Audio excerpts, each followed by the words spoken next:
What stands out immediately in this story is the contrast between expectation and reality. On one hand, there is a growing awareness, especially in public life and institutions like education, that narratives matter, that what we present to younger generations shapes how they see the world. Yet on the other hand, the day-to-day reality of implementing meaningful change often proves difficult, messy, and far from ideal.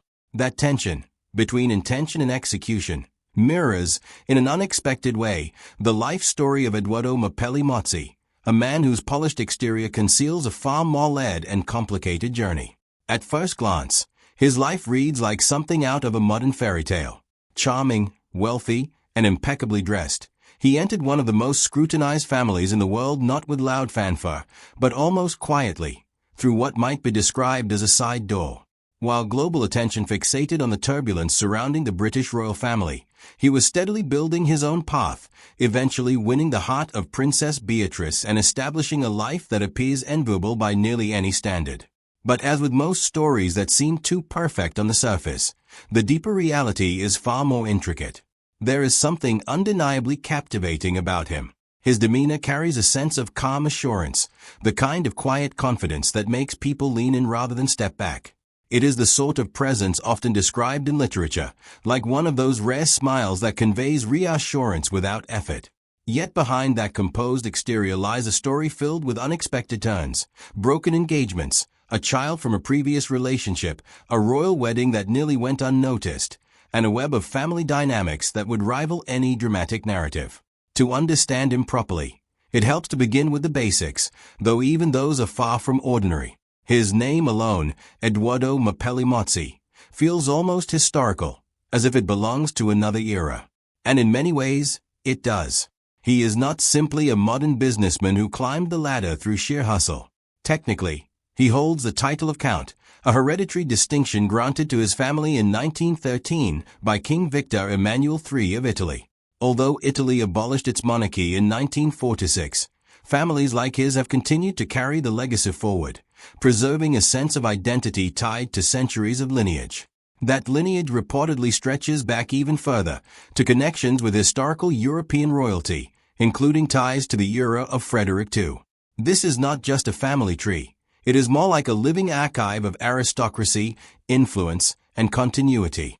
The family still owns Villa Mapelli Mozzi in northern Italy, a 15th-century estate that began as a monastery and now serves as a luxury retreat. In that sense, while many people marry into royalty, Eduardo entered the royal sphere already carrying a version of it within his own background. And yet, reducing him to a relic of aristocracy would be misleading.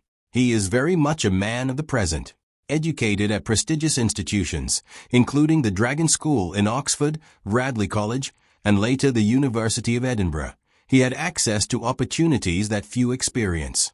But what distinguishes him is not just access, it is action.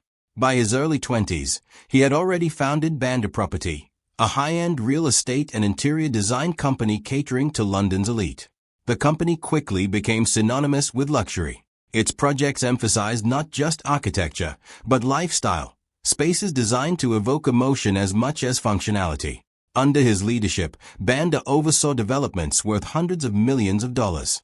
The brand cultivated an image of meticulous attention to detail, where every element of a home contributed to an almost theatrical sense of elegance. It was not simply about building houses, it was about crafting experiences. Part of this creative focus may stem from a personal challenge he has openly discussed, dyslexia. Rather than hindering him, it appears to have shaped the way he engages with the world, pushing him toward visual and spatial thinking. This perspective is evident in his work, where design takes precedence over convention. At the same time, he has never been entirely silent about his views. Unlike many individuals connected to royal circles, who often adopt a carefully neutral public stance, he has occasionally expressed political opinions, particularly regarding urban development and policy. This willingness to speak out sets him apart, though it also introduces a degree of complexity into his public image.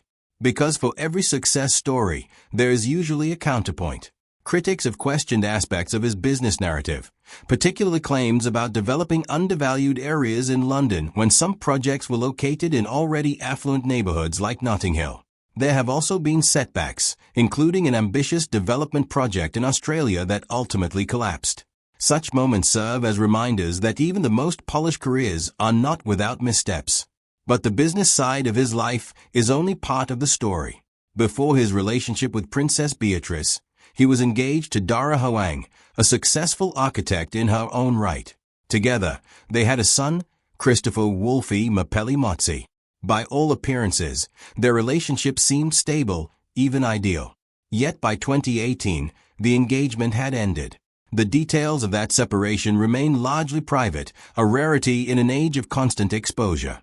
What is known is that they chose to co-parent their son, maintaining a relationship that appears respectful and cooperative.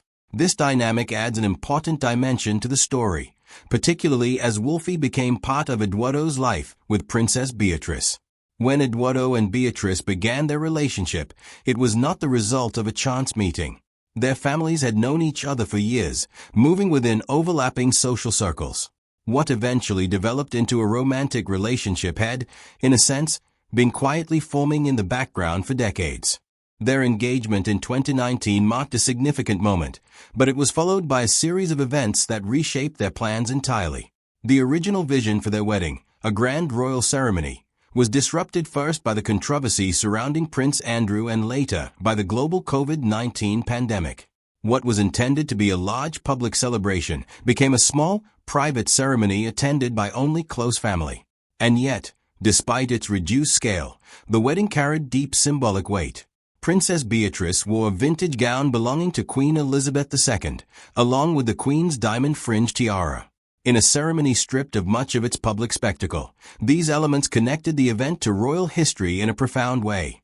Following their marriage, the couple built a life that blends tradition with modernity. They are not full-time working royals, which allows them a degree of independence. Both maintain professional careers, balancing public roles with private responsibilities. Their family grew with the birth of their daughters, Sienna and later Athena, the latter arriving prematurely and prompting Beatrice to become involved in charitable work related to premature birth. Their household reflects a contemporary structure, a blended family with shared parenting, multiple homes, and a balance between city and countryside life. It is not the conventional image of royalty, but perhaps that is precisely what makes it compelling. Of course, the broader context of the royal family continues to cast a shadow. Ongoing scrutiny related to past controversies ensures that their lives are never entirely free from public attention. Yet through it all, Eduardo has maintained a consistent approach, continuing his work, supporting his family, and largely avoiding unnecessary drama. As of recent years, he remains active in his business, appearing at international events and continuing to expand his company's reach. His role within the royal family, while not official in the traditional sense, is nonetheless significant.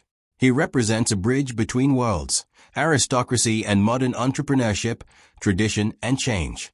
Ultimately, what makes his story interesting is not just the titles, the wealth, or the connections.